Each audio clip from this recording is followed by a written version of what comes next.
नाव रघुवीर खंडोजी शेलार. राहणार किल्ले पारगड, तालुका चंदगड, जिल्हा कोल्हापूर. आज ही स्पर्धा आमच्या झाल्या, ही तिसरी स्पर्धा घेतली आणि ह्याचा दृष्टिकोन एकच आहे. ह्याची म्हणजे ह्याच्या माध्यमातून किल्ले पारगडचा विकास व्हावा, हा ह्यातलं हे मुख्य ध्येय आहे आणि हे होणं गरजेचं आहे.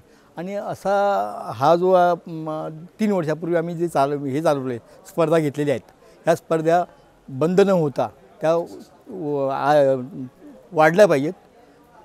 त्याचा आज 600 आले, उद्या पुढच्या याला ते 1000-2000 एवढे होतील असे स्पर्धक वाढले पाहिजेत.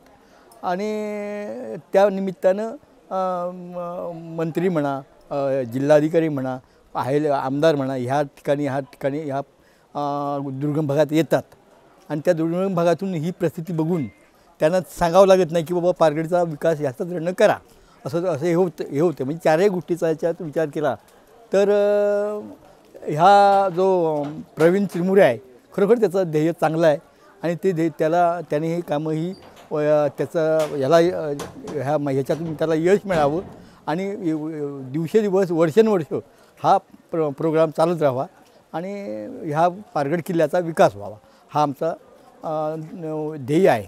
आणि ग्रामस्थांचंही आहे. पारगडचे ग्रामस्थ या ठिकाणी आहेत. पारगडचे ग्रामस्थ मुंबईला आहेत, पण मुंबईला जरी असले तरी त्यांचा आत्मा किल्ले पारगडवर आहे आणि त्यांचा जो ध्येय आहे तो मुंबईला आहे. नाविलाज असतं इथं नोकरी धंद्यासाठी जावं लागतं आणि त्या लोकांचा ह्या पारगड किल्ल्यावर भयंकर प्रेम आहे. आणि तसंच तुमच्या इतर चंदगड तालुक्याचं म्हणा किंवा इतर लोकांचं म्हणा ते असावं आणि हा